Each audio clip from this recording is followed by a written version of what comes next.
With this video, I would like to demonstrate the process mining bot and its current capabilities. So first, let me describe the setting that I have in here. So I've created a Telegram chat with 3 members, 2 users, and the process mining bot itself. In here, I have the 2 different users of the chat represented by these 2 different applications. So as you see, if I'm typing something in one chat and I send this message, the other chat receives the same. So this way is just to simulate the current, a typical chat setting. Right now I'm using 2 different desktop applications, but nothing prevents this chat to be continued on a smartphone or a tablet or another desktop application as well. So since in this chat there is a bot, you see that in Telegram there is the possibility of specifying the commands that are supported by the bot, and this is indicated by this button here with the slash symbol in both the 2 different desktop application as well as in the mobile application. This is available.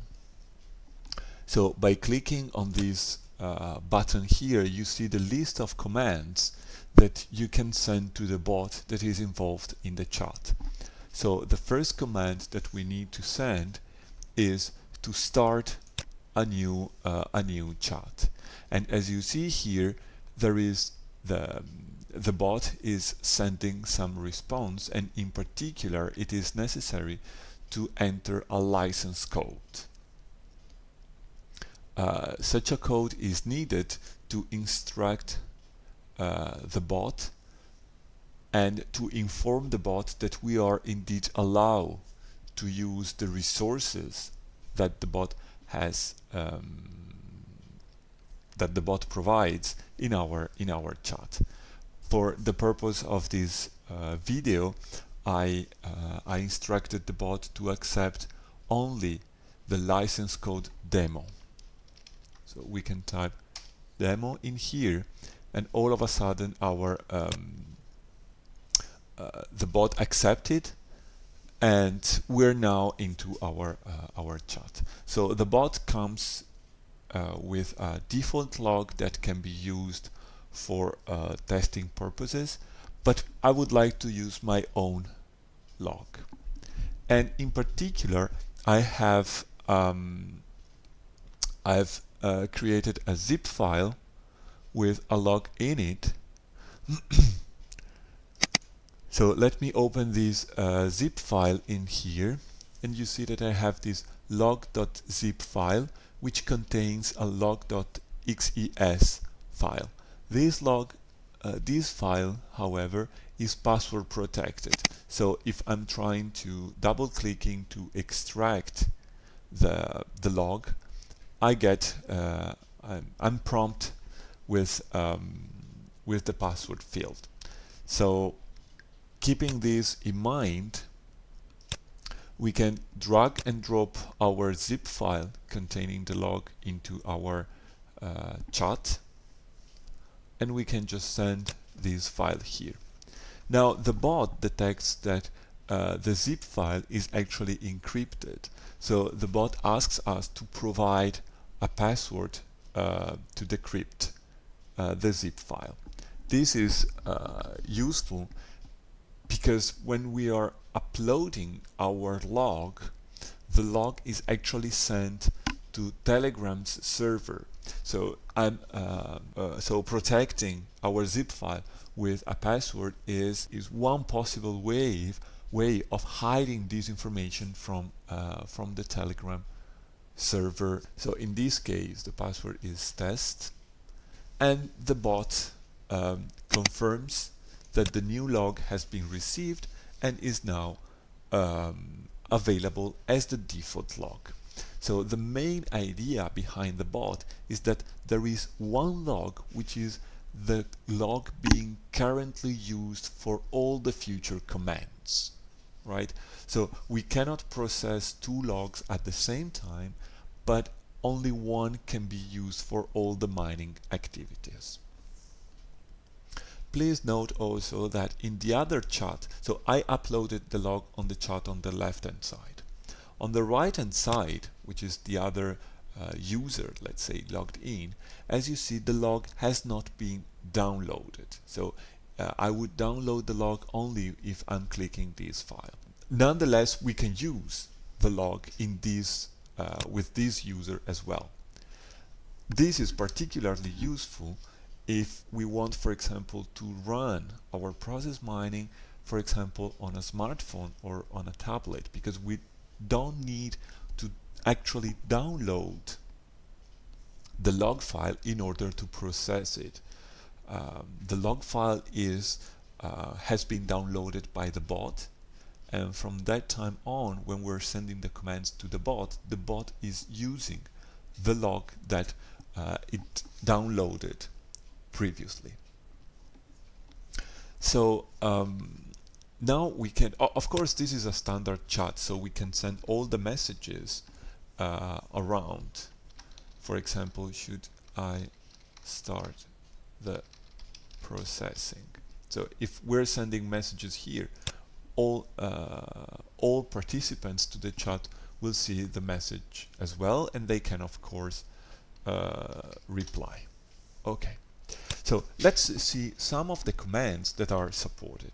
And the first command that is that I think is meaningful to explore is the command describe log, which provides some general information about the log.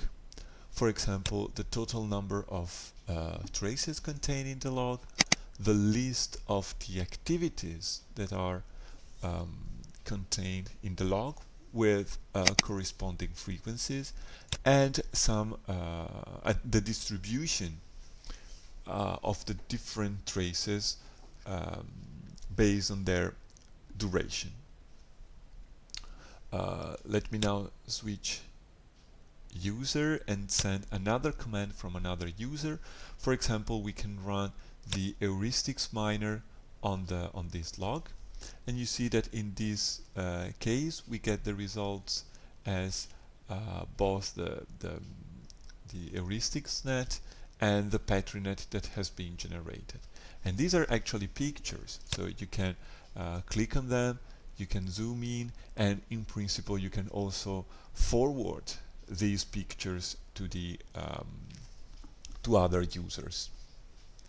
The heuristics miner command allows also for some parameters, as you see in here, meaning that we can specify the value of the dependency threshold by specifying the actual value after the HM command. For example, if we run the heuristics miner with this dependency threshold instead of the default value, we will get a different model as result. And you see that the results are coming to both chats at the same time, because the information is sent to both to all participants to that specific chat. Another command that I would like to show you is the direct following graph. And please know that now I switched to the other chat, and this command is actually generating the direct following graph for the log constructed. So far the commands that we have seen until this point have been interacting with the PM4Pi library for process mining. However, nothing prevents our bot to execute other process mining tools. For example, there is one implementation of the heuristics mine of the inductive miner that is available in Prom, and by calling the /im command, we the bot now is executing Prom in order to get the result of the inductive miner on the current log. You see that after each command, the bot sends a message to confirm that it understood the command properly, and once the command is over, you get the result. In this case, we get the result of the inductive miner on this log.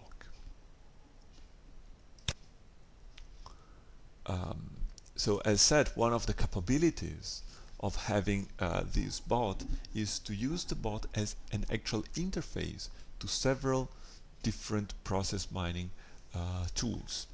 So far we have seen the interaction with PM4Pi and the interaction with Prom, but we can also interact with, so this implementation of the bot allows us to interact with the BooPar library, so this process mining library for the R language. For example, we can use that to construct the precedence matrix of the different activities. So now the bot is running the R script on this specific log, and the result is reported as result. In this case, this is the precedence matrix of all activities between all pairs of activities decorated with the frequency. In BooPar, it is also implemented a script to plot the usage of the different resources, meaning how many events each resource is involved in the current log. And finally, it is possible to run the dotted chart, either with relative time or with absolute time. So, for example, if we run the dotted chart on a relative time, again, this is run on the BooPar, so as an R script, and we will get the result soon. So here is the distribution of the different activities over a relative time, meaning that all executions are starting at the same time. So far we have seen way of consuming the log, the current log, which is set for this session, but it is also possible to change the log, meaning that we can apply some filtering on the activities, specifically on the activities of the log. So to run that, we have a specific command which is called keep activities, and as you see from the description here, this command filters the log in order to keep only some of the activities. So if we run this command, then the bot is actually asking to type in which activities we want to keep in our log. And it has also the capability of showing a set of possible correct values, in this case meaning the list of all the activities that are contained in the log. So let's say that, for example, we want to keep just the receive request activity, then we want to keep the perform work activity, and let's say that we want to keep the close work allocation activity. Once we're done, we can just click on done, and now the process mining bot applied this filter on on the default log. So now all the mining commands that we're going to send from now on will be sent on this filtered log. So for example, if we run the describe log command, you will see that we now have only 3 activities in there. So if we run now the direct following graph, for example, we will get these results. Of course, we can also decide to restore the log to its original representation. For example, if we want to run a new filtering on the activities or on other attribute. And to do that, we can run the remove filter command that just resets the log to its original form. So now if we run for example, the dfg command, the direct following command again, we will get the original dfg as contained in the original log. Of course, we can also decide to send a new log into the chat, and in this case we will be working on the new log sent as the default log.